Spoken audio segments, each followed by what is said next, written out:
Uh, Commissioners, we are beginning the meeting in about 30 seconds.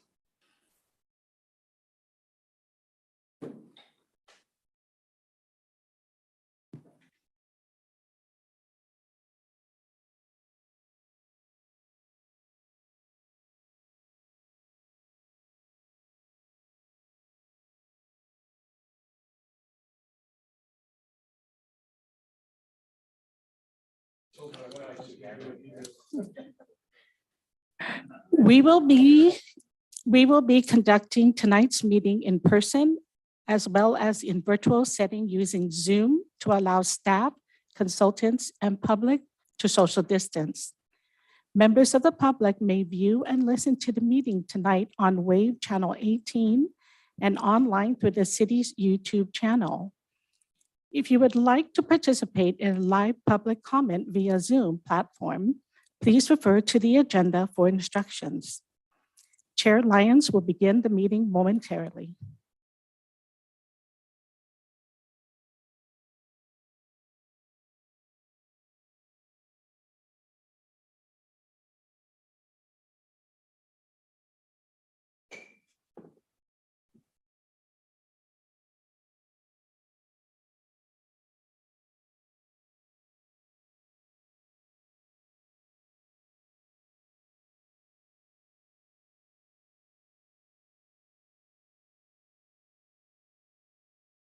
It is now 6 o'clock. I'll call the July 20, 2022 City of Lincoln Regular Planning Commission meeting to order. Roll call, please. Commissioner Cross? Present. Commissioner Gilbert? Here. Commissioner Hutchison? Here.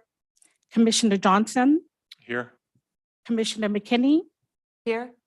Vice Chair Manning? Here. Chair Lyons? Here. Pledge of Allegiance is item 3 on the agenda. Commissioner Hutchinson will lead us in the pledge tonight.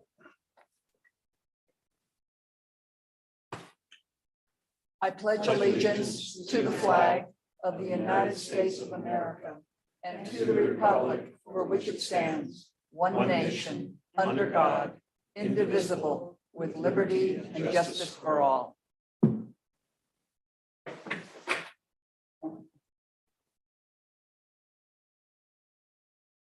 All right, item 4 is agenda modifications. Do we have any agenda modifications this evening? Seeing none, we'll go to item 5, citizens addressing the commission. Citizens may address the planning commission on any item on the agenda when that item is considered. Citizens wishing to speak may request to speak by raising your hand when requested to do so. This time now is an opportunity to speak on non-agenda items. Secretary, do we have any hands raised or anyone in the chamber that wishes to speak? I received no comment cards. I do not see any hands raised in the room, and there are none online. Great, thank you. Item 6 is disclosure of ex parte communication. Do any of my fellow commissioners have any ex parte communication to disclose? I'll start on this end. Yes, in relation to the projects tonight, I spoke with Matt Skelton with the Groupie Company and Albert Schreiber. I also spoke with Matt Skelton of the Groupie Company. I had a brief conversation with Matt Skelton with the Groupie Company as well. I had a conversation with Matt Skelton of the Groupie Company as well. I have nothing to report. I had a conversation with Matt Skelton of the Groupie Corporation as well. I have nothing to report. Thank you. Item 7 is the consent agenda. There's only one item on that consent agenda tonight, which is the meeting minutes from last week. Do we hear a motion to Move approval. Been moved and seconded. All in favor, say aye. Aye. Any opposed? And I abstain as I wasn't there last time. thank you. All right. Item 8, public hearings. So there are 2 public hearings tonight. The first one is item 8A, 12 Bridges Apartments. Do we have a staff report, please? Yes, good evening, Chairman Lyons, Mal, and the rest of the commissioners, Mal Pavilinis. Agenda 8A is the 12 Bridges Apartments project. We have a brief PowerPoint presentation for you. Just kind of summarizing the analysis reports that's already before you and online as well for public access. Just a quick housekeeping notes. Along with myself here, we have Kevin Valenti with Rainy Planning. He's sitting over there to my right, who's assisted the staff in reviewing the project. He's on-call contract for the city on this project. We also have the applicants in the audience here who, if you have any questions for them, they're also available. Actually, the other team that's helped out city staff is Matt Weir. He is with Kimley Horn and Associates. They prepared kind of the verification of parking reduction that's proposed with this project. So I wanted to kind of outline all of those so you have some idea who the staff that I'll be calling on if you have more questions about certain aspects of the project. So hopefully you can see the PowerPoint and the TV in front of you here. So tonight we'll go over these items, today's on the project, the entitlements proposed for the project, a summary of the project, including the specific development plan or design review. There's a proposed general development plan amendment for the project as well. There's a parking evaluation and analysis, an environmental determination, staff conclusion, and staff recommendation. So we'll go in that order. Along the way, we'll shift to Matt, to Kevin, to cover a few of the slides, but we'll tackle that along the way. So overview of the project, on a small inset here on the bottom left.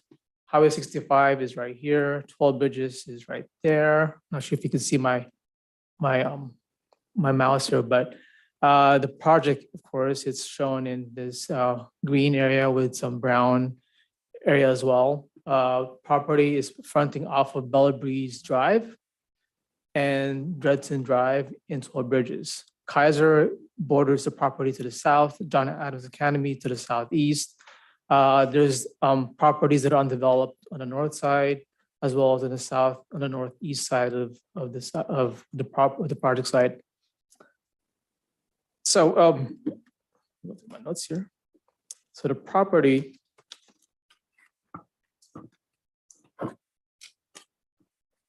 is as shown here, of course, access off of Dresden Drive, with an emergency exit only access off of Bella Breeze Drive. And I'll go more over that in a little while here. So just a quick overview of the location of the project within 12 Bridges. I have a question for you. Yes, sir.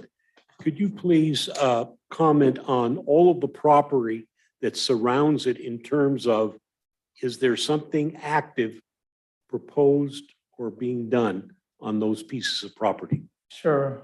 Not sure, again, my mouse is showing as I'm pointing on my screen over here. To the northeast along Bella Breeze Drive, I believe that's Village. Okay. Oh, so to the north, yeah, on the north side of the project site, that's the Village 27B, and there's also Village 27A, and they're all three villages or three parts of the entire Village 27. That was in the specific plan. That's all high density residential. It's being divided into, I believe, about 184 residential lots. That the map was recorded and by the city council and the county supervisors. To the northeast, opposite of Bella Breeze Drive, that's Village 4, I believe. I don't know who the builder is, maybe KB Homes, I believe. So that's also single family dwelling units that's been lotted out. And again, those maps were approved about a year ago. To the south, of course, Kaiser, you have John Adams Academy to the southeast. And to the west? It's owned by City of Lincoln. I I'm not sure what the designation is, but it's a city-owned property, so I don't think there's any development there, probably open space, I would say. Good. I wanted that read into the record, so All right. thank you. So going on to the requested entitlements.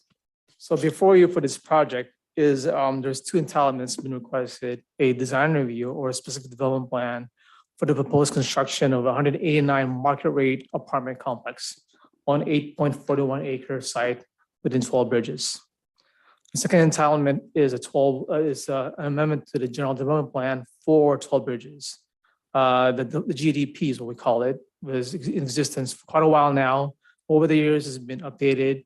And for this particular project, the request is to amend the parking standard to accommodate the request of the proposed project parking for this site. So those are the two entitlements requested. Overall summary of the project as shown here, this property is located within Village 27, within 12 bridges. There was an EAR, environmental impact report, that was certified many years ago.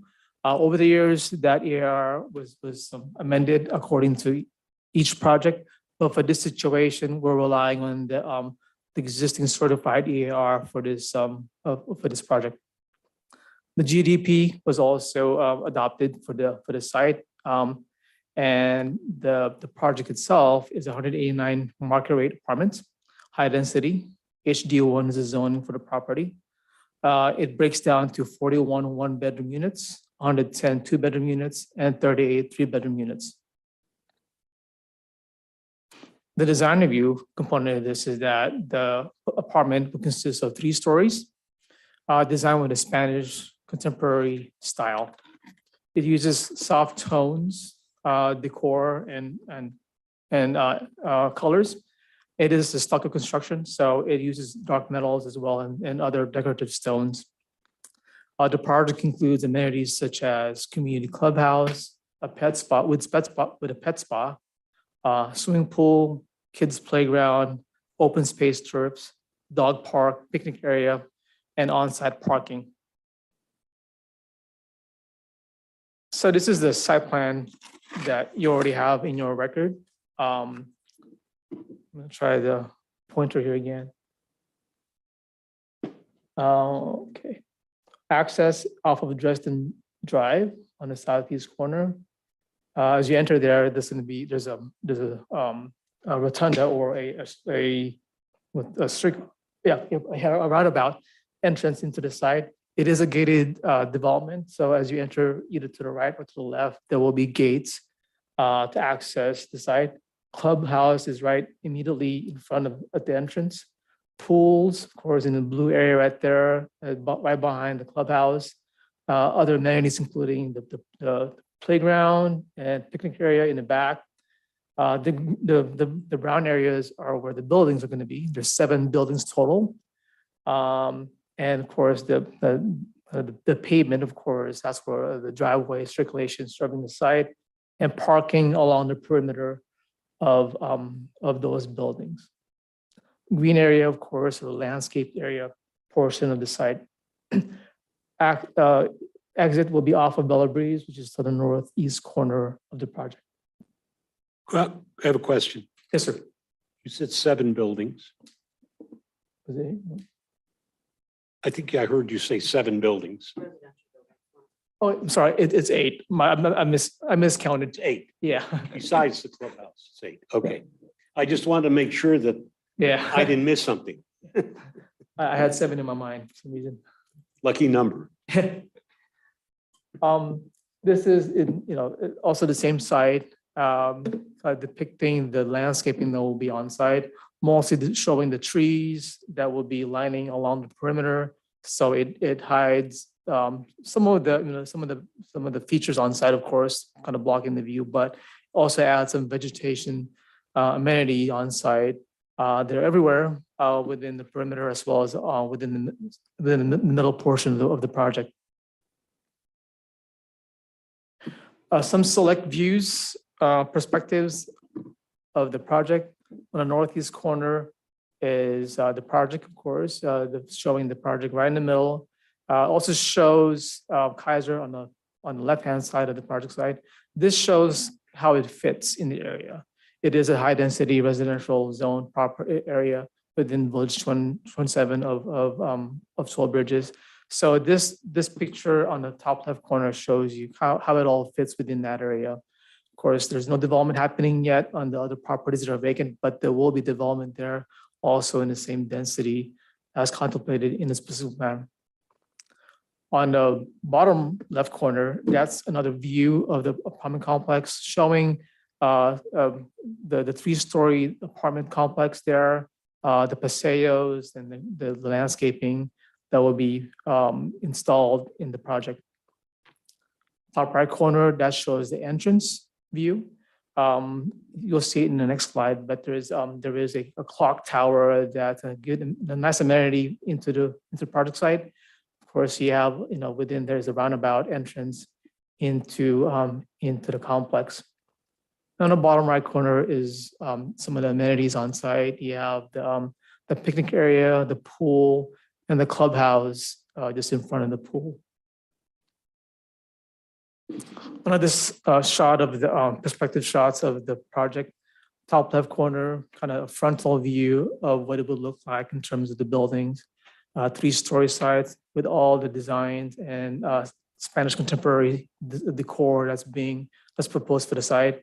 On the bottom, immediately to the bottom of that site, of course, is on the opposite side of the building, is the garages are on the bottom. So depending on the type of units, there are corresponding amount of parking, garage parking for each unit.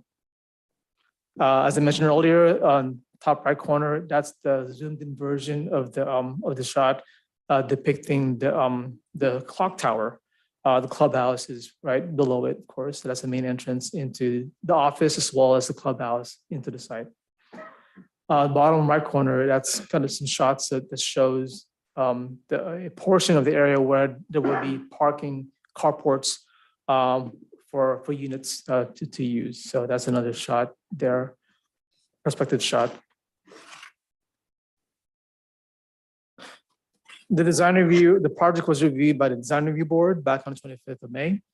And the design review board listened to the comments, input from the applicant, and the DRB supported the project with regards to the design, the fit, and the materials being used for the project.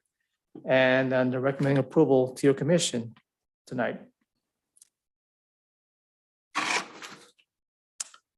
I'm going to hand it off to Kevin here for the next couple of slides, and then I'll jump back on afterwards.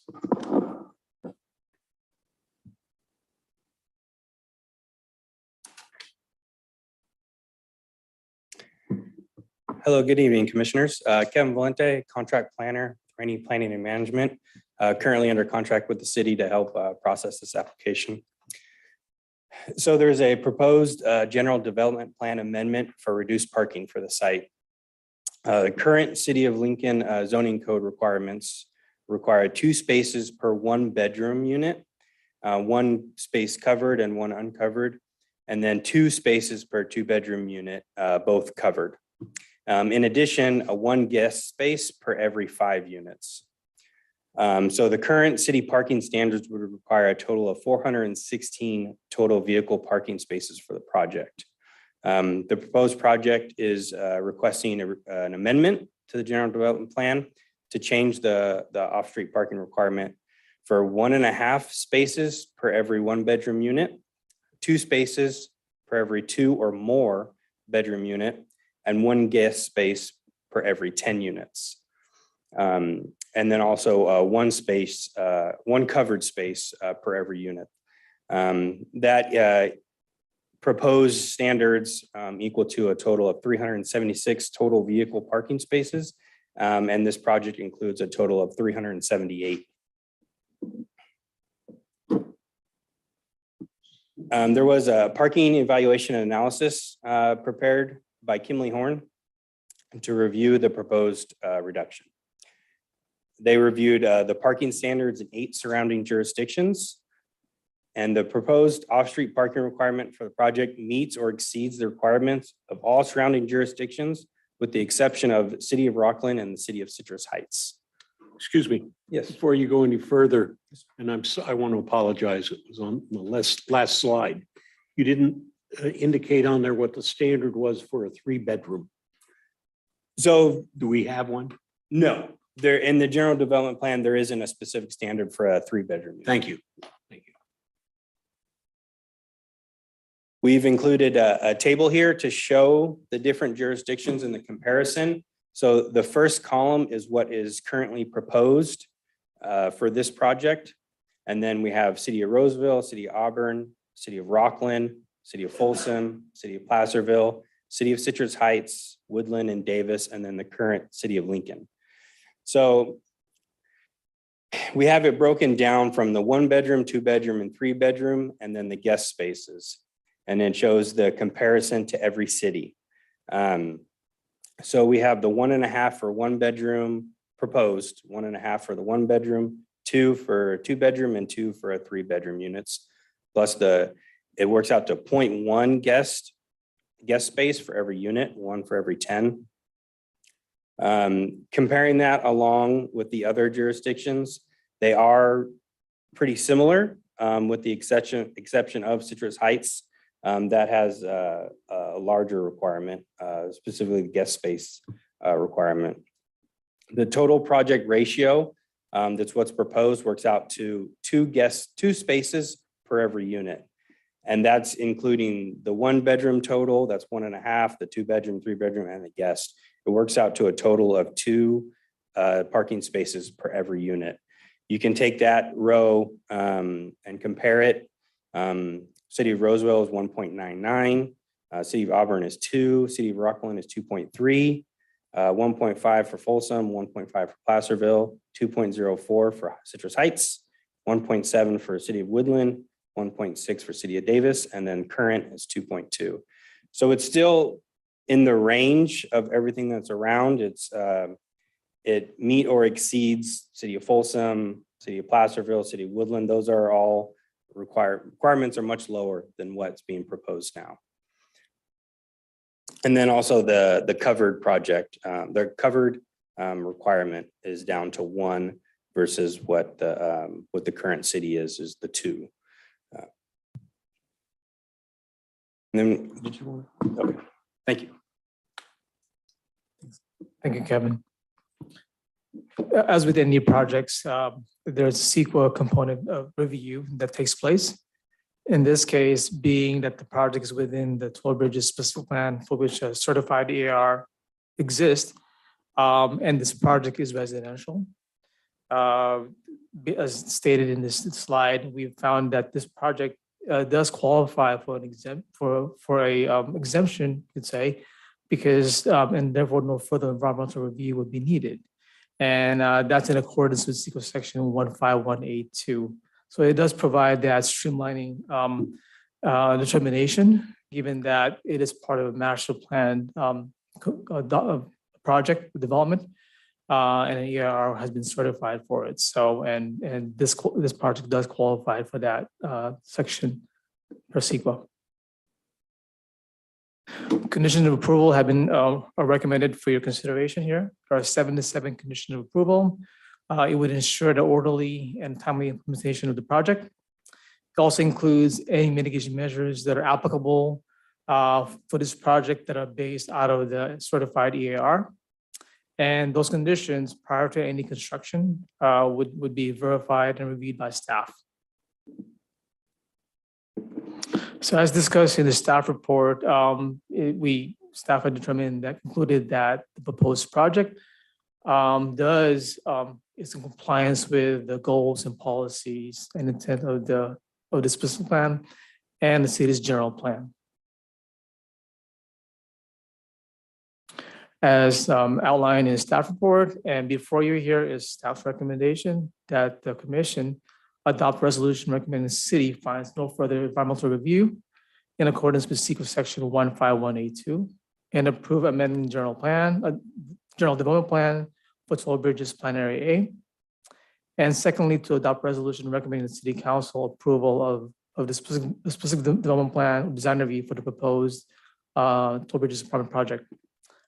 Within those resolutions, there are ordinances that are built in, so just kind of keep that in mind that this would go to the city council once you make your analysis and recommendation here. So the resolutions also includes ordinances that will be considered once forwarded, if forwarded to the city council.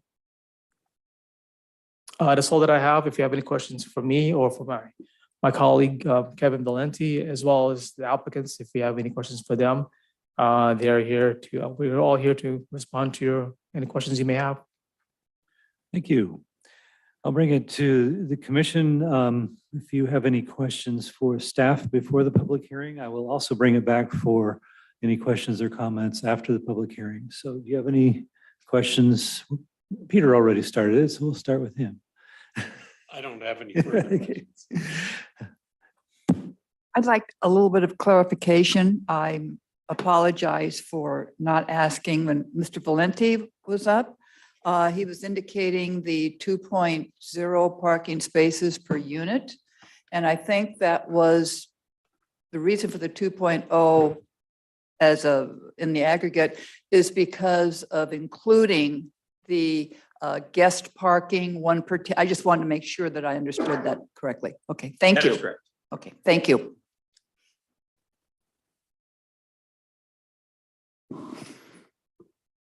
I want to make sure I get my math right here. It's important as an engineer, right? So the only thing that we're changing on the parking is related to the single family units, right? We're changing them from 2 to 1.5, is what's the proposal, Well, right? clarify, not single family, the one. The bedroom, 1 bedroom, single sorry about bedroom, that. yeah. Thank you. The 1 bedroom. The 2 bedroom, 3 bedroom staying the same. And then the guest parking is changing from what would have been 1 for every 5 units to 1 to every 10. That's Is correct. that correct? So, As well as the covered space. requirement. and is the single family units, was that single family, 1 bedroom, sorry about that. Is that 41? Was that Correct. 41 units?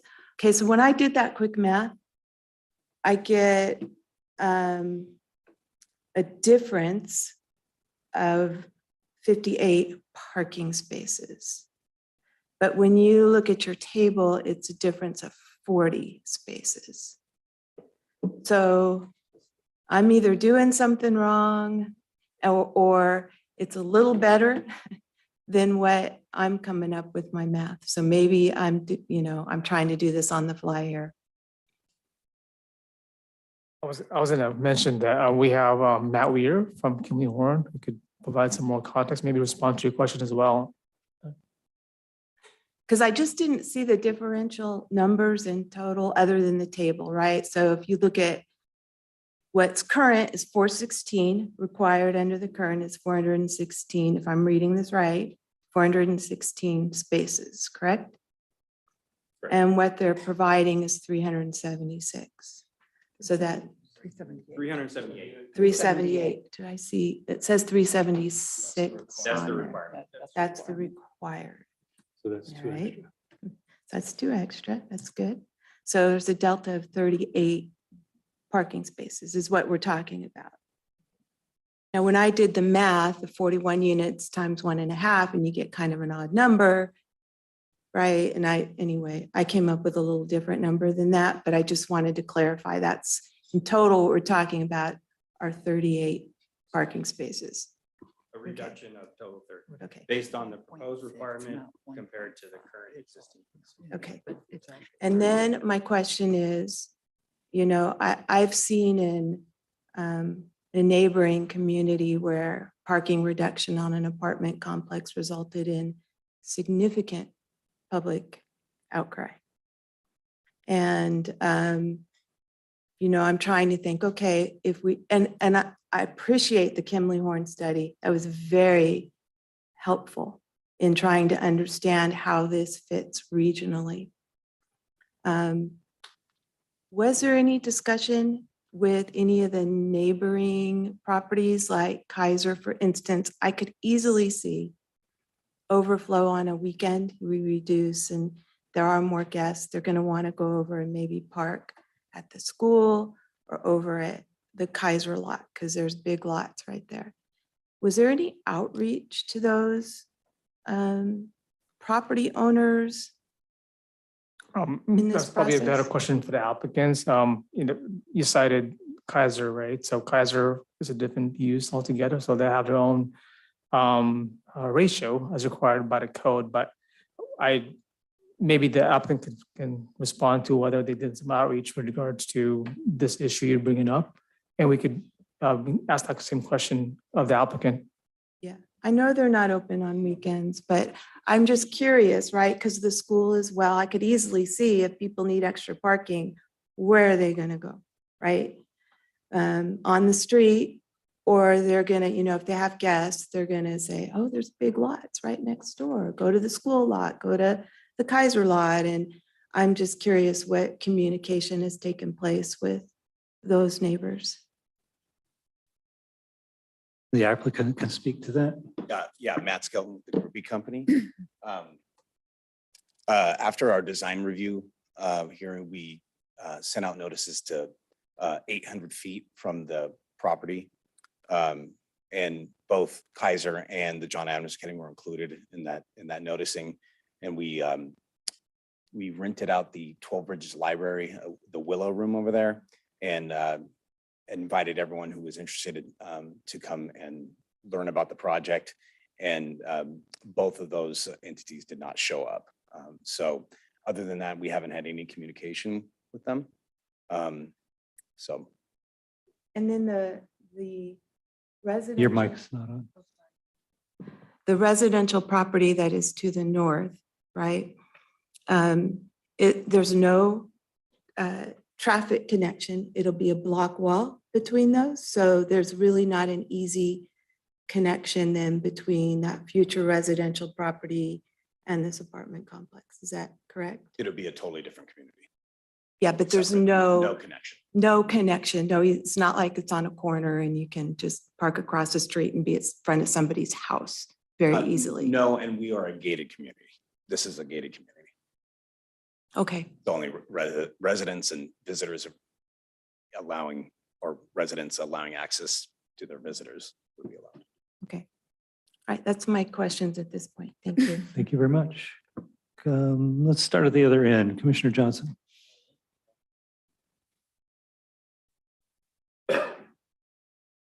Yeah, I guess while Matt's up there, the applicant, kind of going along with that, I'm just curious if you can, I know when we met, kind of talking about why you had to do a reduced number of parking spots to fit everything in. I don't know if you can like share a little bit about kind of the thought behind that. Sure. The tentative map that was recorded sometime last year, around this time last year, gave us 8.41 acres to fit 189 apartments on, or 189 units of high density product, whatever that may be. So we're adhering to that. We're required to build 189 apartments on the 8.41 acres. So that really lends to this type of architectural product, the 3-story garden style product, which we call. And when we laid all those buildings out and then incorporating all the setback requirements, drive aisles, landscaping requirements, and then a pretty robust amenity package for the residents, it just really wasn't that much room left. We tried every angle we could to come up with a parking count that was going to meet the standard, but in the end, we just really couldn't. It also, there was some scenarios where it was possibly going to happen, but it ended up being what I would call a concrete jungle. And it just didn't really have that soft elements to it. Okay, thanks. Yeah, so yeah, I know when we spoke it, let me know if it's safe to say it's to have a nice complex like that, the amenities is really kind of a big selling point. And so I guess, yeah. So in a way, it was necessary to avoid a concrete jungle, to add some of that for the community. Correct. Okay. Thank you. And then I think this one might be for Mel. So I know there's that, the language of on this 27C, they had to have 189 units. I don't know if you can kind of explain just a little more. I know that lot 27 was subdivided into 3. So lot 27, the whole chunk, was that high density? The whole Yes. thing? Okay. And then when it was split into 3, did the density change at all in A and B? Cumulatively, it did not, no, because given that those other 2 parcels were single family dwelling units only, the developer basically took out 184, and then the remaining chunk would be in the lot C, which is what this is proposing for overall density for that village, which is densities and unit allocations are golden, that you need to have that. And that's how they're all allocated within the entire specific plan. It needs to be addressed, acknowledge that, that this site is complying with, is building according to the remaining balance out of that 373 units. So is that, I guess where my mind's kind of going to is hearing that, is that artificially creating like medium density for the other 2, A and B? I don't know, I'm just trying to wrap my head around, is it, by dividing it like that, did it artificially create, a medium density zones instead of high density? Not necessarily. I mean, the actual land use still remains the same as HDR. So maybe the actual product may have that appearance, but the village, the allocation still remains, and it's not exceeding that amount. It could have been that, the village A and B could have gotten more, but that was what the developer, the owner of the site of Village 27, in coordination with their builders, had elected to develop and to get mapped out. And thereafter, the remaining part is on Lot C, which is still under the ownership of the current owner, But Group E came in with the application for that site, and with a different product line, in this case, apartments, but it's still in compliance with the overall density as contemplated for the Village 27. Okay.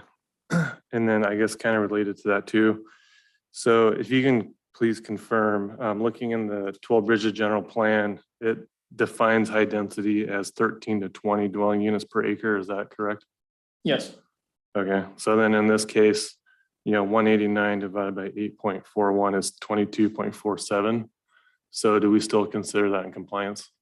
It's if within the property, it's not, but it would be remiss, or it wouldn't be a complete picture if the analysis did not consider the whole density, the whole unit allocation for the entire village. It's always been contemplated for the whole thing as 373.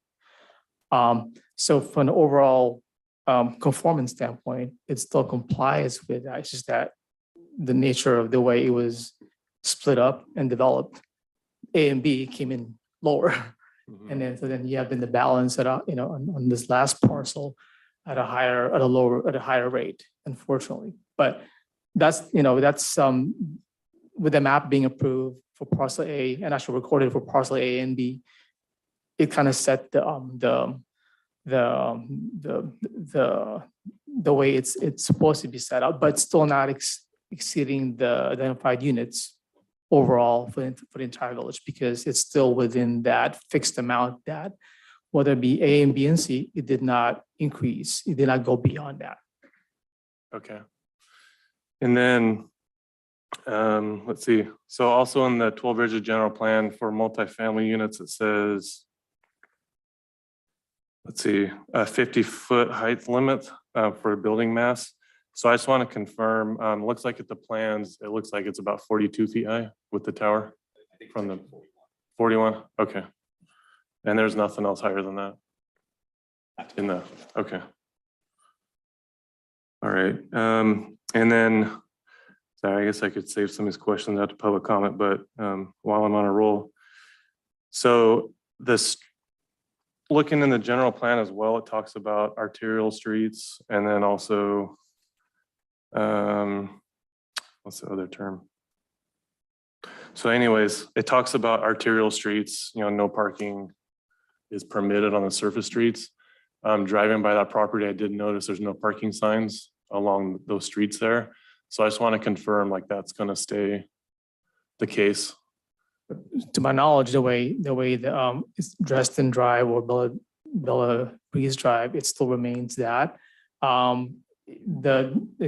can confirm this further, but they have on-site parking or off-street parking, whichever way you understand it. But they also have, Matt, and he confirmed this, with regards to the residents, there'll be CCNRs that will be applied to ensure that all parking, at least for the residents, will take place on site. Now, I can't prevent, we can't prevent the others from parking because there will be signs along the, along the roads that there's no parking there, but whether somebody else parks on site, along the road, that could happen. But with regards to the operation and management of on-site parking, that will take place, it will be managed by the groupie company. And Matt can confirm about those restrictions. Sure, I wouldn't call them CCNRs. We refer to them as house rules, really, in a rental community. And so, one, we're going to adhere to what the city requires, which we're not going to be allowed to park on the street, as far as I know. That wasn't contemplated in any of our parking ratio analysis.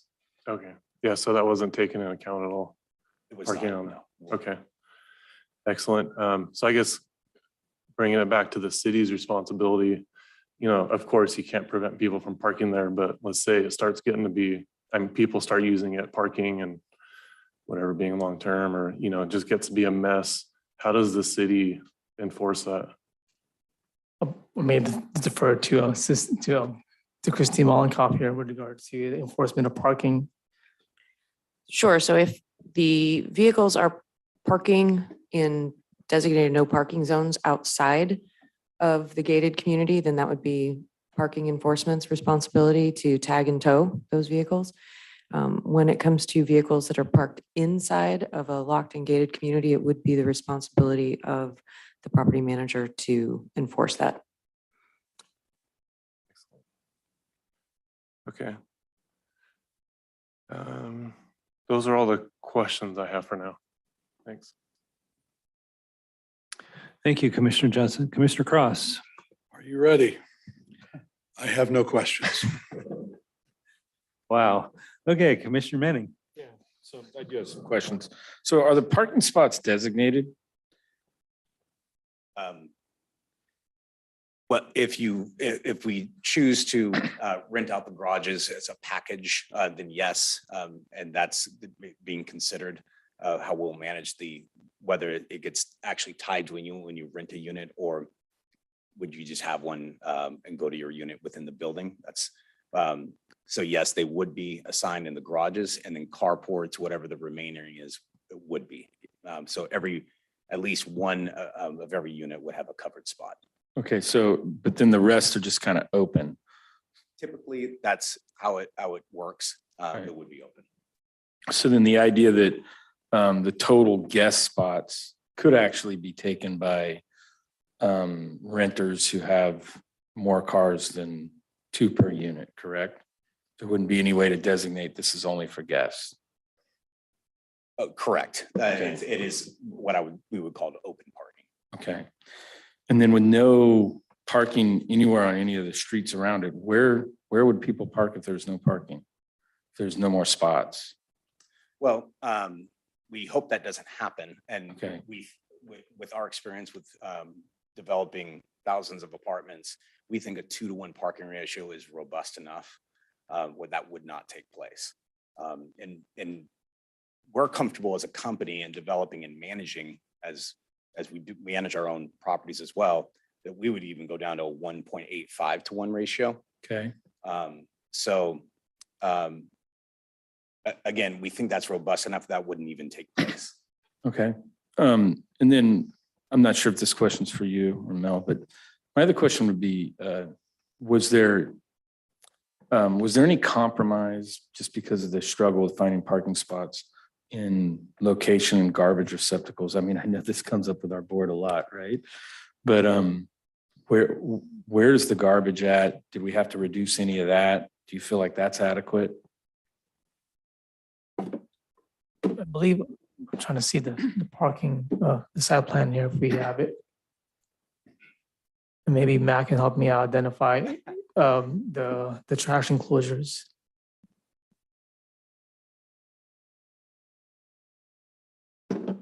I'm seeing 3 that look like trash enclosures for the dumpsters. So there are enclosures on site, of course, there's safety and codes that requirements about that as well. But they are being provided on site with regards to, the residents utilizing that, and they are on site. So yes, hopefully it answers the question with regards to on-site refuse and recycles closures. And if I may just piggyback on that, Commissioner Manning, the city in its municipal code reserves the right to require more frequent collection services. So if there seems to be a heavier trash load in the designated container areas, then we can require more frequent collection. And I appreciate that. I guess the nature of my question really is around, is it meeting what's required? And do we have a requirement? I wouldn't know that. And does the project meet that? That's something that wasn't reviewed. I mean, but it is, I think it's just more the review of what's being proposed. The project was circulated for review by departments. We didn't get any comments about that. But as Christine said, there's opportunities to require more if needed, but with regards to what's being provided and proposed, we have them on as shown on the site plan. They do exist. They are proposed. Okay. I believe the only comment regarding trash in our application was just the orientation of the trash bins for easy collection. Okay. I think I counted 4 in there. So there's 4 locations. 4 locations. My other question might be for Christine. I mean, overall, the project looks like it's pretty well done. I really do like the amenities. But one of my questions would be, if we were to vote for this, is there a way that we put something in our resolution that if there's any other changes to the plan before the final build out, that they would have to come back to the planning commission to readdress the parking situation? Because if I saw I've seen plans that we've approved here before, and then the final plan is a little bit different, right? Sometimes better in some respects and sometimes worse. And if there was a situation where some of those amenities were reduced in any ways for other reasons, I think it would be fair to address that with our committee, that those reductions could then be used for parking instead of to have that debate. Do you kind of know what I'm talking about? Certainly, I think you can add a stipulation to the resolution that indicates if there's a substantial deviation from what was approved this evening, that you would request it be brought back to the Planning Commission for consideration. Okay. Thank you. That concludes my questions. Thank you. Just to follow up on that last question, would the applicant be okay with that kind of a stipulation in the conditions? I think so. We don't plan on changing anything. Okay. I did have one question for the city attorney. When you were talking about enforcement of parking, that's on the city streets. If the situation arose, as was suggested by Commissioner McKinney, that people used adjacent lots like Kaiser or John Adams Academy, whose responsibility is it to enforce, and what happens there? That would be parking on private property. And so it would be the property owner's privilege and right, I suppose, to report it to code enforcement, and then code enforcement would go out and enforce parking ordinances. So they don't enforce it themselves. They have to report it to code enforcement. They can, if they want to post it, no parking there are companies in town that have signs that are available that get all of the information and if they are illegally parked on private property, the private property owner can call and have the vehicle towed immediately. Okay. But that does have to be posted if that's the case. It does need to be posted. Thank you. I think all my other concerns and questions were already addressed, so, yes. So just a quick question on the density aspect of the parcel. Do we get any accommodation for RENA numbers? Does this help meet that in any way? The city's RENA allocation? Because it is higher density? Well, it's an approved specific plan, so there's already existing or contemplated density within the specific plan. So anything that would have been identified as part of RENA, it's already captured within there because it's an adopted specific plan. The general plan adopted that. And of course, any housing element, I think a few years ago, there was updates to that. So it would have already been accommodated or included as part of the RENA analysis. So it's just a matter of then those units being realized and developed. Okay, thank you. Yeah, I was going to ask or say this after the hearing, but my understanding is that the housing element would have counted this in advance as this will fulfill our RENA requirements. But I do want to ask, what is the consequence if, having filed that in our RENA requirements in our housing element, if we were to deny it, what would be the outcome if that happened? Well, that's a long and winding road, Chair Lyons. I mean, certainly the state is looking at different jurisdictions and whether they are making reasonable or substantial progress in fulfilling their committed RENA obligations. And I don't think we would want to find our city in a position where the state came in and took over our development projects and independent review. So. Yeah, that was kind of the point I was trying to get across. It's either we do what we say we're going to do, or we risk losing control of our city. Yeah. So, all right. I think we're ready for opening the public hearing. So I'm going to open the public hearing at this time and ask Secretary, do we have any speaker cards or hands raised or anyone online who wants to speak? I did not receive any cards. I do not see any hands raised in the room, and there are none on Zoom. Excellent. I guess that will bring our public hearing to a close, bring it back to the commission for any further questions or comments. Commissioner Gilbert. I don't have any questions, but I now feel, well, I want to share some information, but I need to let everybody here understand that 40 years ago, I worked with Groupie on developing a development in Foster City when I was on the council, which won 3 prestigious national awards: AIA Premium Award, Sunset Magazine, when they were doing this, Project of the Year, and these were on a national basis. And getting old, I forgot what the third one was. But in any case, my experience with the company is outstanding, and I have no reason to believe it's any different today. I also would like to make the comment that when you're looking at this project and possible adjoining property, there's kind of a rule, first in, that's the tone. Well, if I have a project that I'm willing to bring before the city today and make the investment, and it seems to work within the city's guidelines, the second or third or fourth project that comes in may not get exactly what I get. But, you know, it's the first one in development that kind of gets things going from an economic standpoint. And I think in a case like this, apartments are a different animal than homes. You buy a home, you own it, or you have a mortgage that says someday when you pay it off, you'll own it. When you go into a rental property, it's owned by the people whose name is on the title, which may be Groupie, may be some company that they sell them to. And they have the interests of the total development, as opposed to where I live in Lincoln Hills.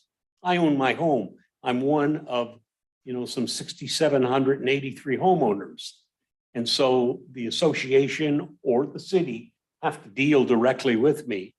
In these kinds of projects, if there's an issue and the city brings it, it's brought to our attention, to our staff, and they in turn contact the people that own the project, they want to keep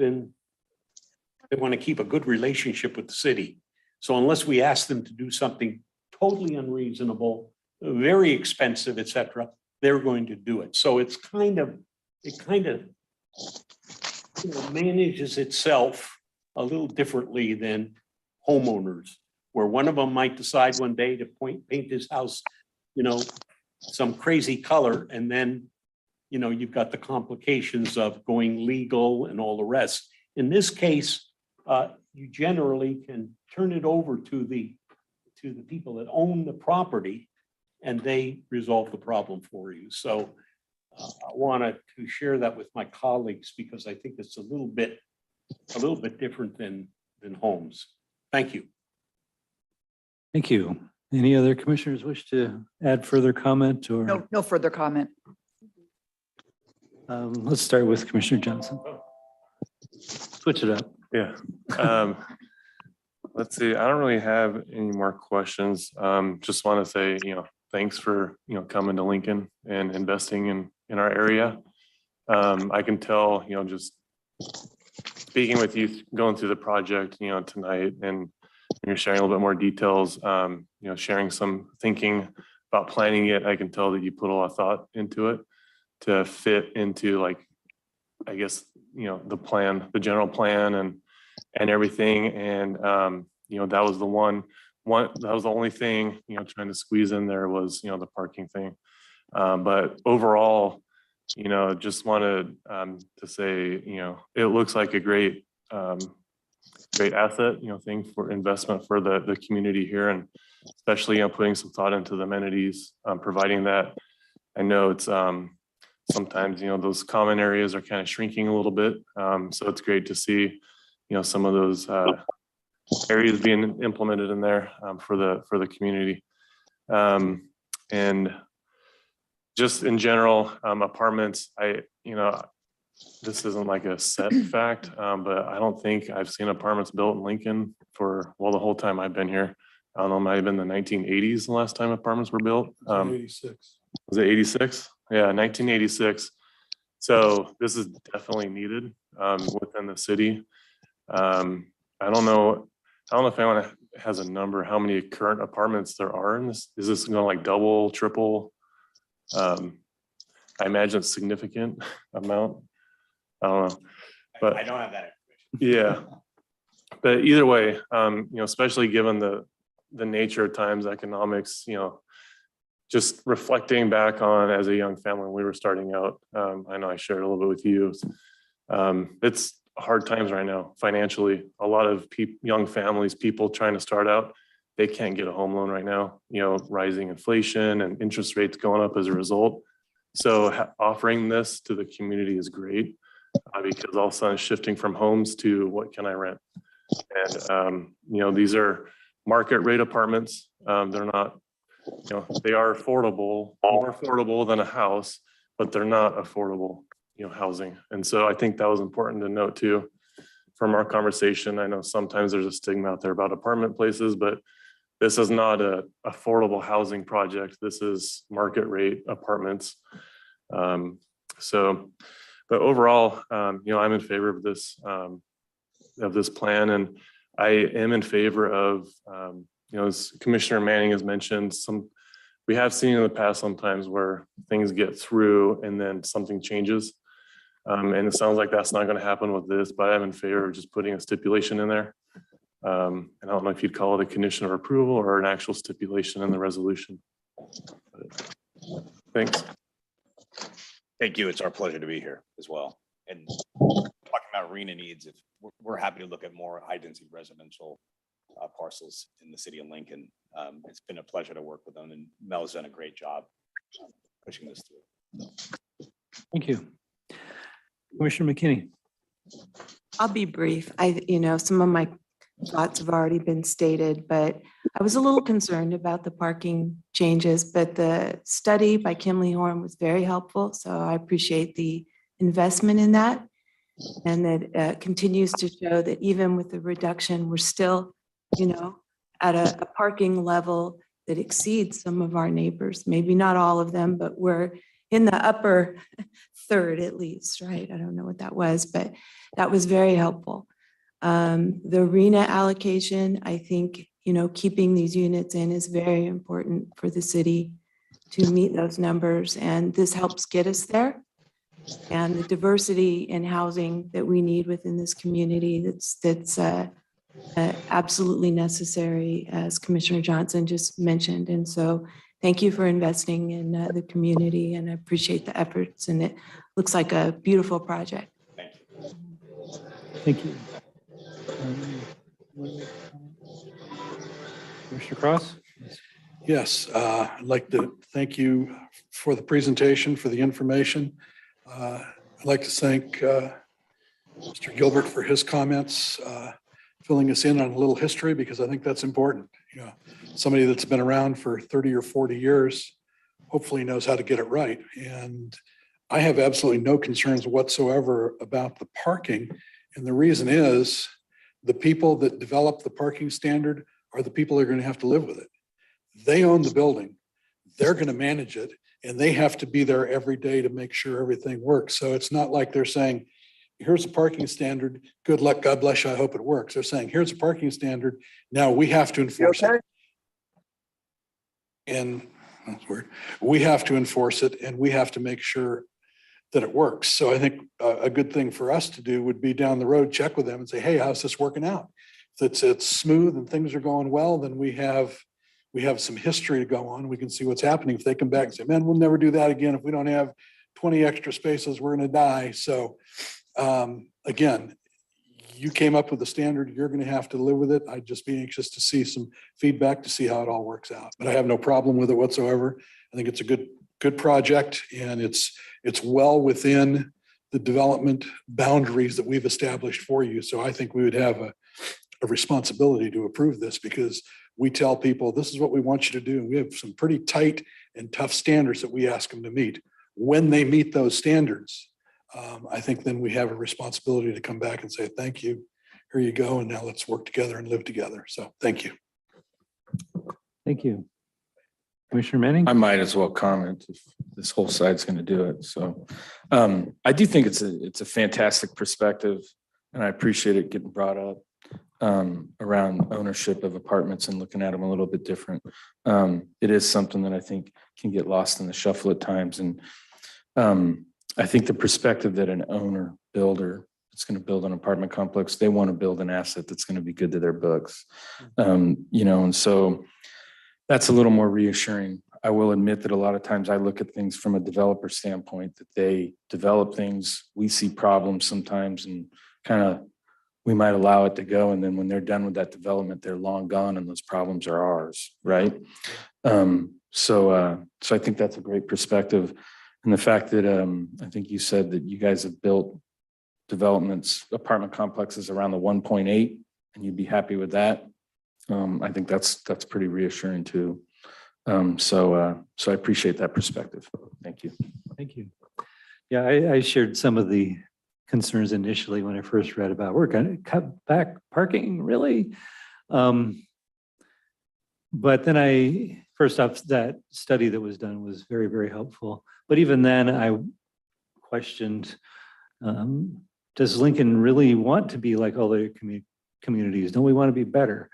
But then I remembered other apartments that I had lived in the past. They were not in Lincoln, different jurisdictions, quite a ways from here.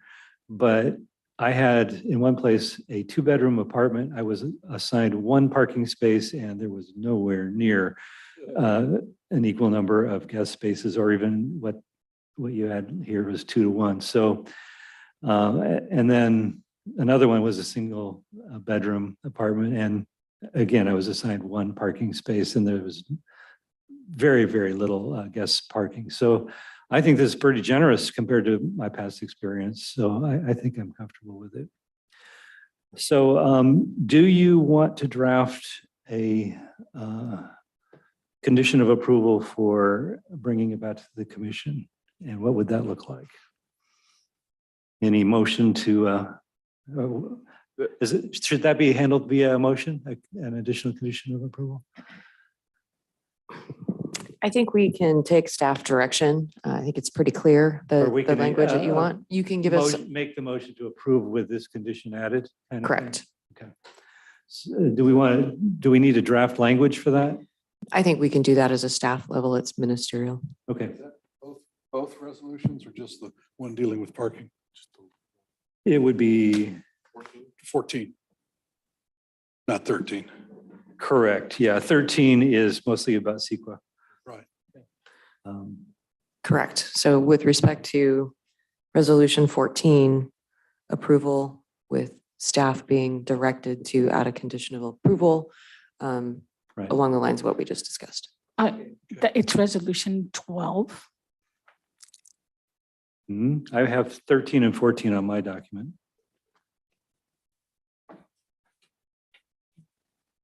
Sorry about that. Yes, yes. 12 was probably the consent agenda, I would guess. Are you ready?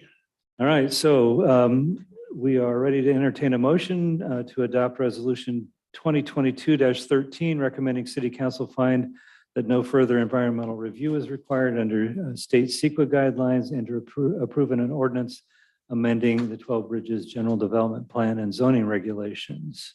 Make the motion. Second. Been moved and seconded. A roll call, please. I'm sorry, you guys are fast. Who motioned? Commissioner you. Cross made the motion and Commissioner Johnson made the second. Thank you. Yes, I saw the second. Roll call vote, Commissioner Cross, Yes. Commissioner Johnson, Yes. Commissioner Gilbert, Yes. Commissioner Hutchinson, Yes. Commissioner McKinney, Yes. Vice Chair Manning, Yes. Chair Lyons. Yes. Congratulations, unanimous. All right. That brings us to item 7. No, it brings us to resolution 2214. Oh, yeah.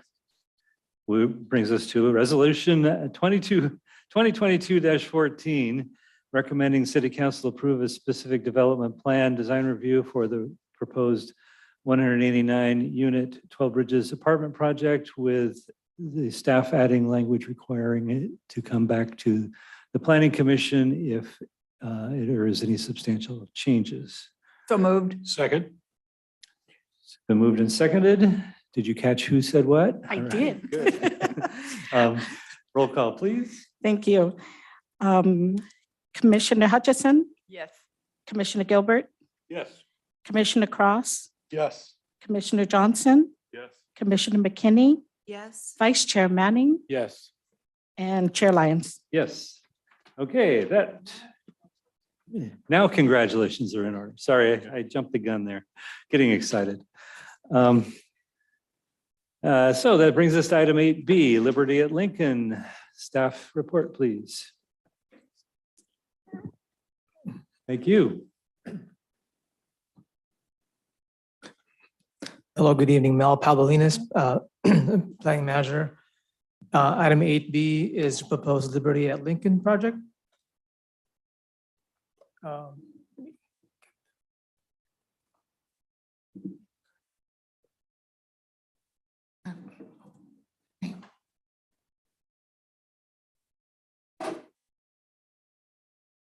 Thanks, Gwen. So another brief presentation for your as a summary of what's been provided to you for your consideration in your staff report and many documents.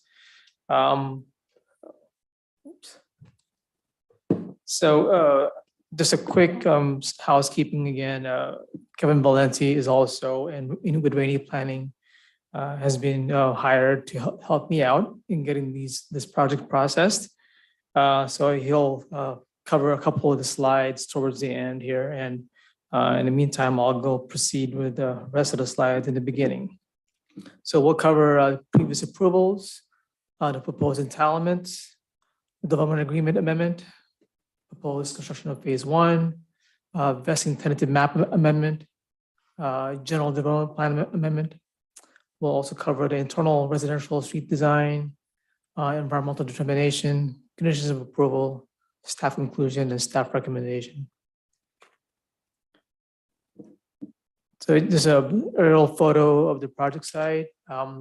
There's several colors here depicting various information. The yellow outline is the extent of the Village 1 specific plan, Village 7 specific plans, right? In green is the current ownership by Lewis property, about 516 acres. And the one in the area in red is proposed project site, for which it encompasses about 92 acres in size. So that's an aerial photo depicting the overall location of the project. Moore Road is on the left-hand side, on the east side on the west side of the property, which goes through the property and then up north and then connecting on to Highway 65. You have Ferrari Ranch Road, which is on the east side of the project site. Residences bordering the property on the east side, and of course vacant properties on the west side. Previous approvals. Just a quick history of what's involving the Village 7. 2010 is when the Village 7 was adopted, along with a specific plan EAR. 2013 is when the DA for the property between the city and Lincoln Land Holdings LLC was executed for the 516 acre property that's owned by Lewis. 2016, the city of Lincoln approved the phase one of the vesting tentative map for the Lewis property. Entitlements requested for this project, Liberty Lincoln, consists of the DA amendment. The DA would reduce the length of Western Boulevard that would need to be constructed during phase one. An amendment to the existing phase one vesting tentative map that would incorporate new lot sizes, as well as increasing the total unit from 539 to 565. The GDP for the Village 7 specific plan would also be amended. And for this project, it was necessary to do an addendum to the certified EAR, which we'll go over some more in the several slides down the road here. Regarding the DA amendment proposed by the applicant, the request is to reduce the length of Western Boulevard that would need to be part of and built during phase one. The reduction would still maintain at 2 points of vehicular access from Ferrari Ranch Road that serves the villages within the proposed map. In addition, the construction of the remaining portion of Western Boulevard along the western boundary of the project would still be a requirement of the current applicant in subsequent phases of the project. Shown here is there are two phases in this Liberty Lincoln map, phase 1A and phase 1B. Western Boulevard is the pink line that goes from the north down to the south, kind of cutting through phase 1B. And this is just kind of depicting what the DA would memorialize and be, if approved by the city council, it would memorialize this request. The vesting tentative map includes the following. It would amend the approved map to not only create new lot sizes, but also increase the lot count from 539 to 565. It's a quick table showing here. And essentially the blue column shows all the existing units and the lot sizes and the lot counts as well. And the proposed column is on the right side, showing it's divided into villages. And then within each village, there's an identified lot count. And of course, the configuration of the lots, lot sizes have also been amended. So that's what's being proposed here with this tentative map. And then the lot count also changes from 539 to 565. The map amendment also includes the following with the minor change in acreages per the land use designation. So the middle column shows the existing approved acreages, and then the right column shows the proposed amended acreages as a result of this proposed tentative map amendment. And that's all detailed in your staff report. The land uses remains the same. It's just that there's a delta in the changes of the lots of the acreages.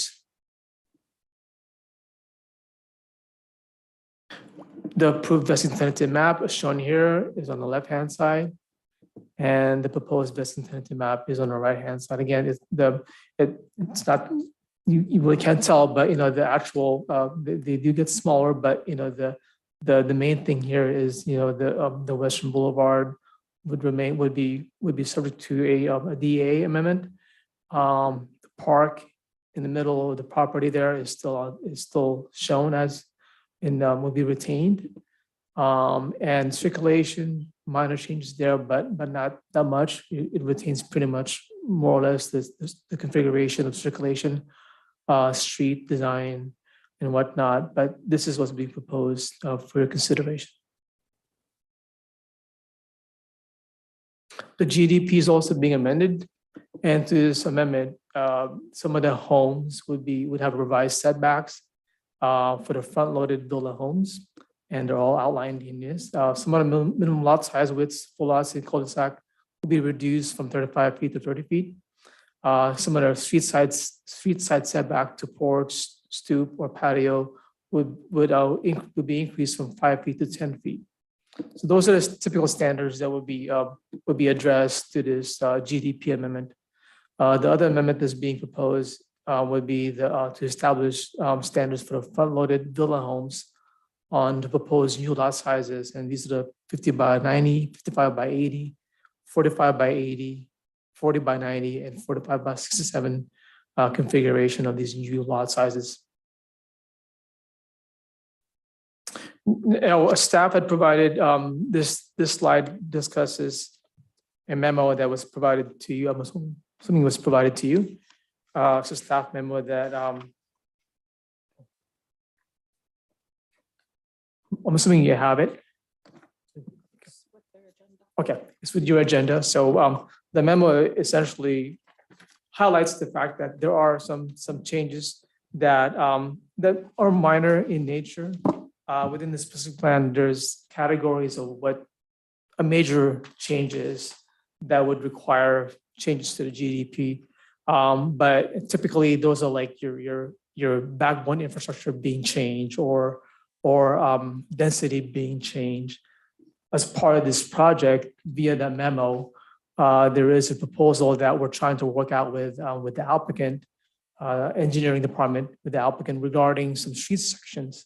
And with this map and with this memo, we're memorializing for consideration that there are some of these changes involves the sidewalk, the landscaping be part of or be a part of the sidewalk improvement. And they modifies the design. There's a couple of sections there that as part of the memo that's being forwarded to your recommendation. It is still an ongoing discussion with staff. Some of these changes is as a result of laws changing over the years with regards to landscaping and storm drains.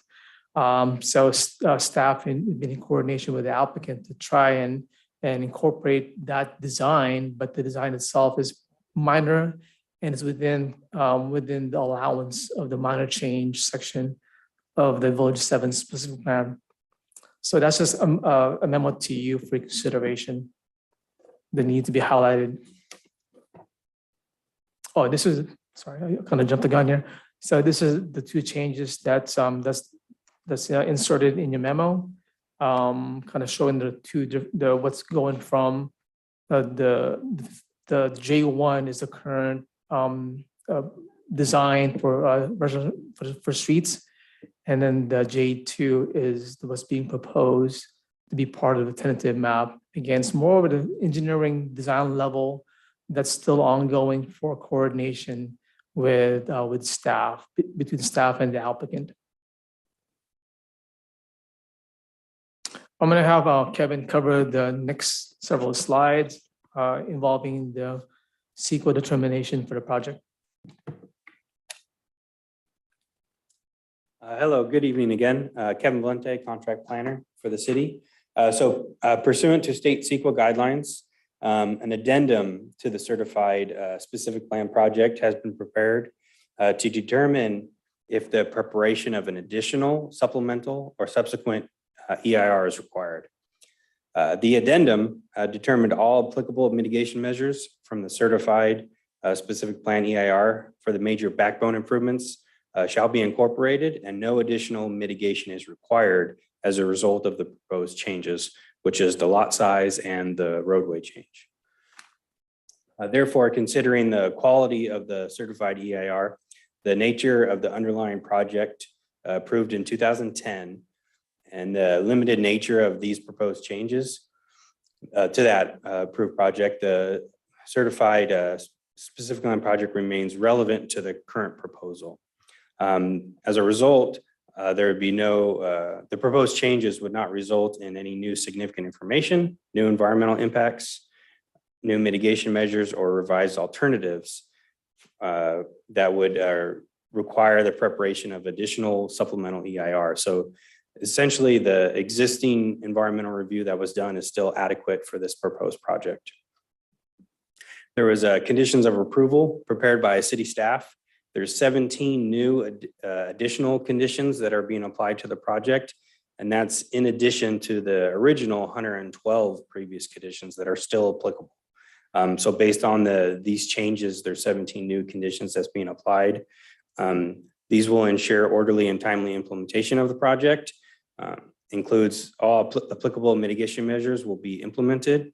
And before any construction, all the conditions will be verified by staff before moving forward. Thank you, Kevin. As covered in the staff report, staff concludes the following, that based on analysis by staff, that the proposed project for Liberty Lincoln is consistent with the Village 7 specific plan and the goals and policies of the city's general plan.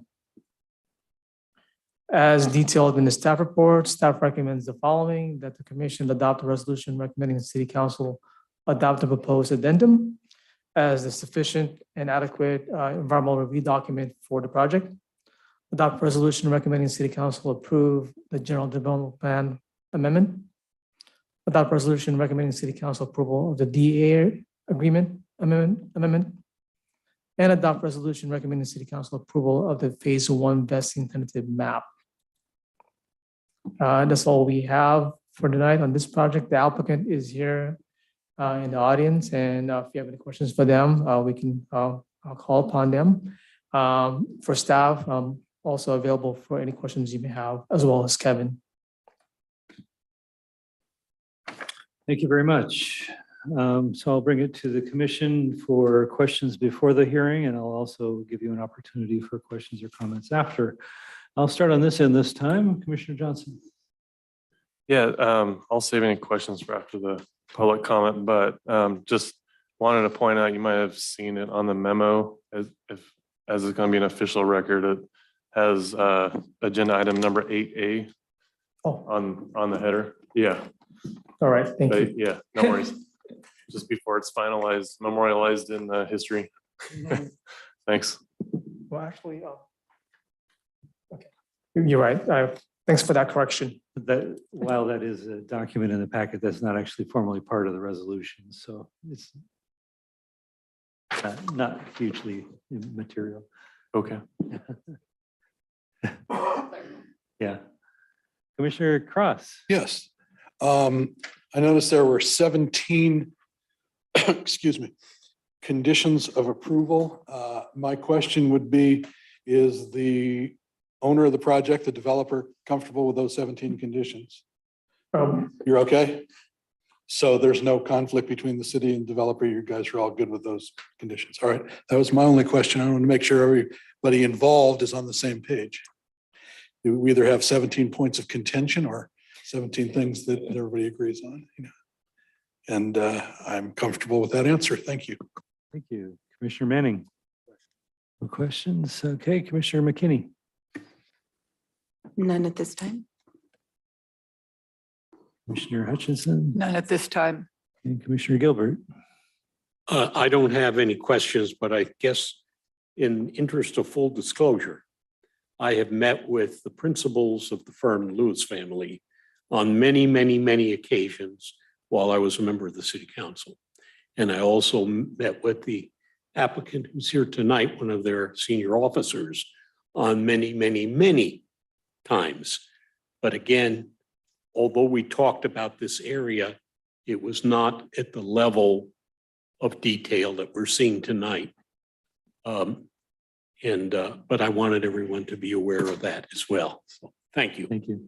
Yeah, I too have met with Mr. Rodriguez several times, but it was on previous entitlements coming to the commission, not this one. So, Mr. Chairman, I'd like to say the same here. We've met on several occasions, but have not directly discussed this project.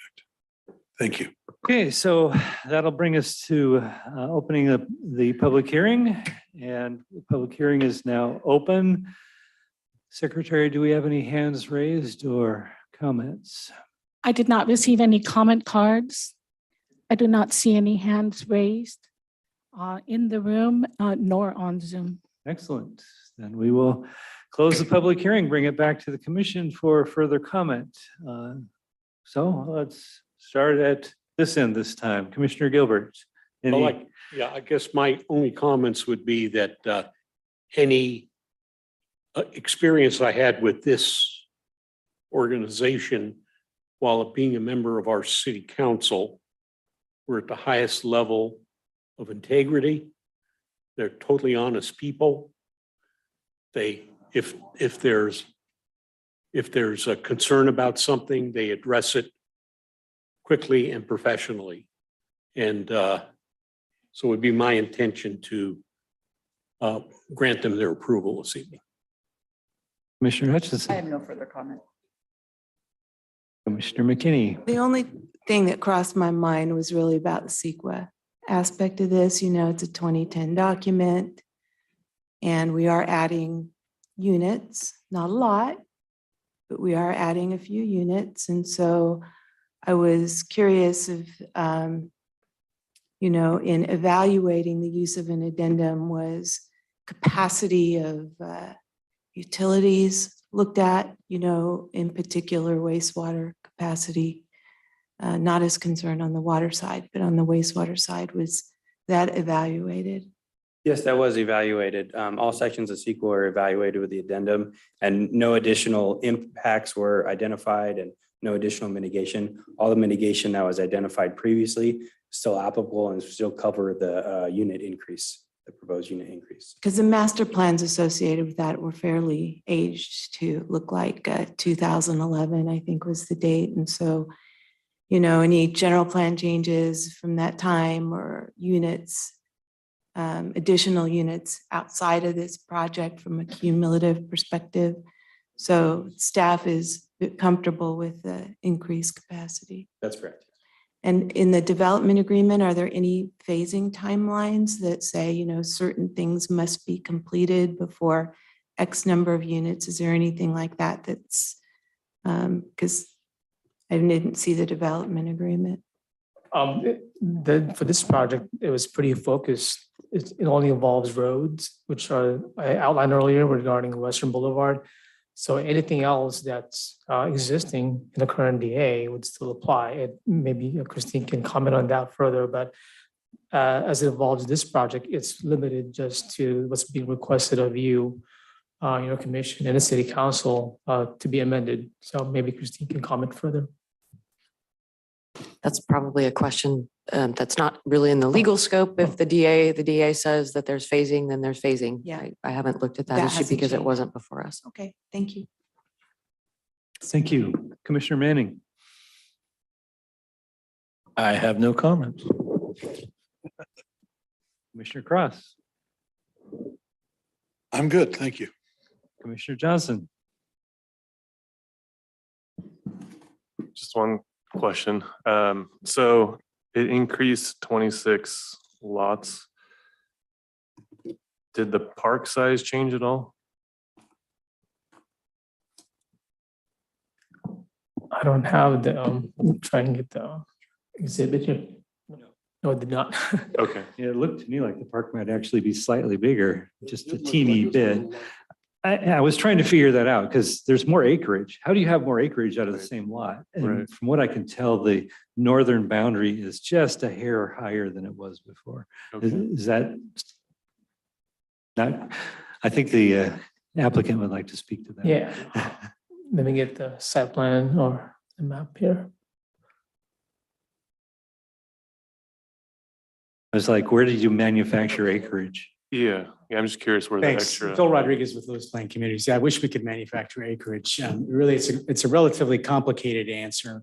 We have taken, well, back up. We, as a part of our permitting processes with the federal government for Army Corps of Engineers, U.S. Fish and Wildlife Service, Department of Fish and Wildlife of the state of California, they actually required more open space than we had originally intended in the specific plan, and that's farther south and farther north of the project. So what we did here is to maintain the 40% open space and not be at 45%. We narrowed the landscape strips on the Central Boulevard slightly, and that's where we picked up acreage. And I'm going to walk over the screen so you can see where some other areas. Okay.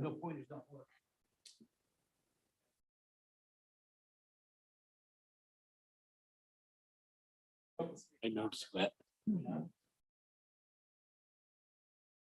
Other into this preserve there, which the Army Corps south and phases 3 and 4. I will just call it the federal government took more land. So Pay me now or pay me later. yeah, and we're comfortable there. Everything works. And to answer your question about the development agreement, the phases, each phase of the project, this is phase 1, has certain requirements that we have to build infrastructure to serve the area. Phase 2, when we go into north of Ferrari, there are certain infrastructure requirements for that.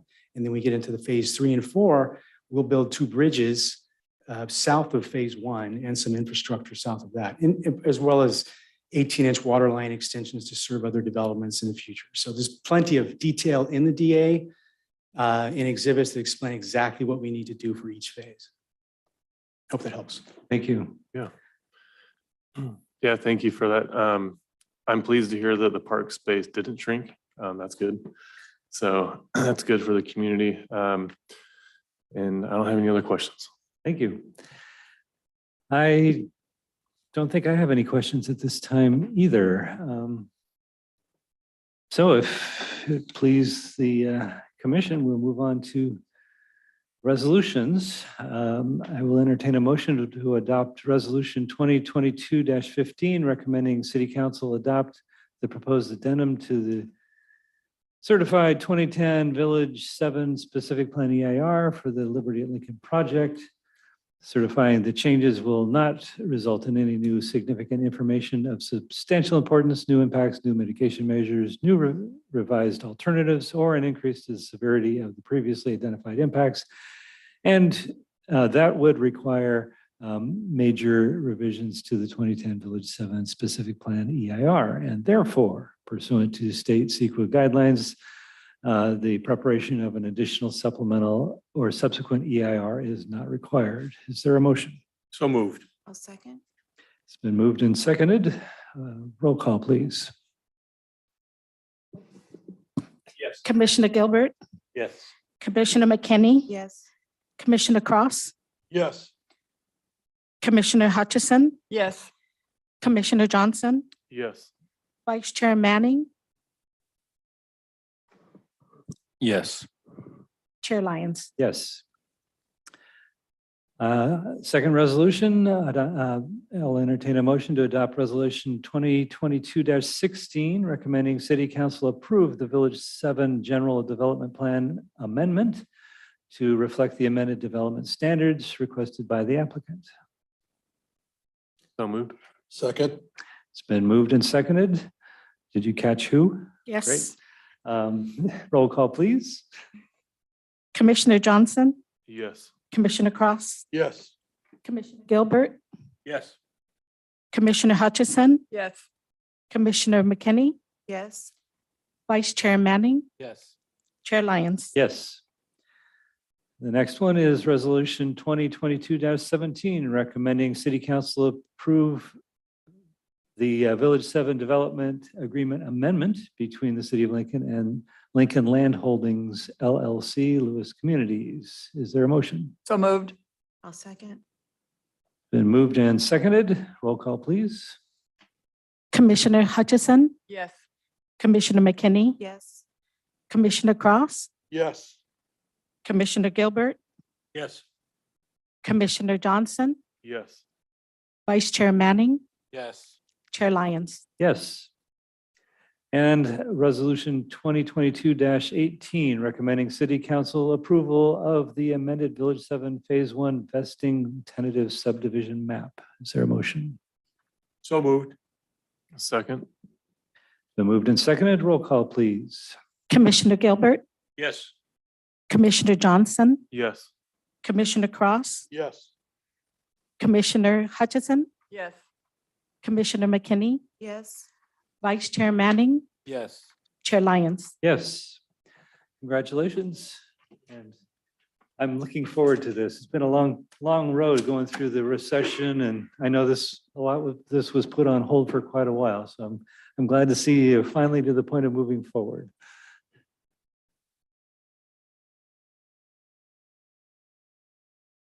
Thank you, Chairman Lyons. For us, it's been 22 years of waiting to start, so we're ready. Wow, Yeah, I bet. it's time. Okay, that brings us to the end of item 8B. Item 9, general business. We do not have any general business tonight. Item 10, commissioner comments. Do any of my colleagues have any comments? Commissioner Gilbert. This is a request that in the future, after the agenda is distributed to all of us, and this was hundreds and hundreds of pages, and it's unusual for me to be able to do this, but when I got it, I was immediately sat down and started reviewing it and reading it. Subsequently, I got a message from staff that there were changes. I think when the staff makes changes, the changes should either be in italics or red or somehow identify specifically for each of us. So we go back to what we've already reviewed. Can you turn his mic back on, please? It's okay. We can go back quickly and easily and nail what it is that's being changed. So that's just a request of mine that, Summarize the changes in a separate page. I think that. or, yeah, but that doesn't necessarily do it because then you're taking it out of context. True. So I might want to go back.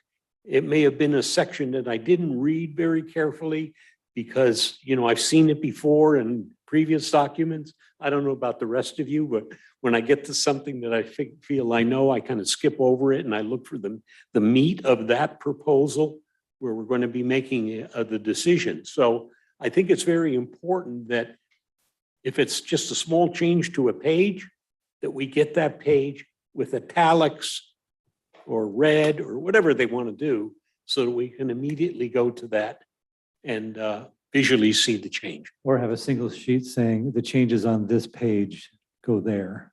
And- Well, I'd also like to know Yeah, and what it is that's language on that change. page. Yeah. So appreciate I that. think the staff understands what I'm talking about, and I think it would work well for all of us. Thank you. That would be helpful. Thank you. Any other commissioner comments? All right, seeing none, any informational items from the staff? Yes, we see a new face here. Christian Svensk. Your new Community Development Director. I feel like I know you. I've sat here with you for the past 2 hours, so. I'm Welcome coming aboard. from, thank you. I'm coming from the city of Sacramento. And I'm excited to be here, day 8. And yeah, drinking through the proverbial fire hose, but starting to glean what's going on and had a good site walk this morning. So getting out there and checking out the project, so. Well, you're an old timer now. Good, welcome to the team. Any other items from the staff? Seeing none, that brings us to item 12, adjournment. We are now adjourned.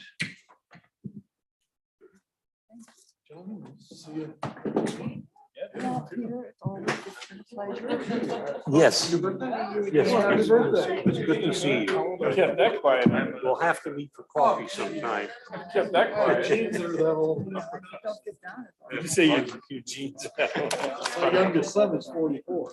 Okay.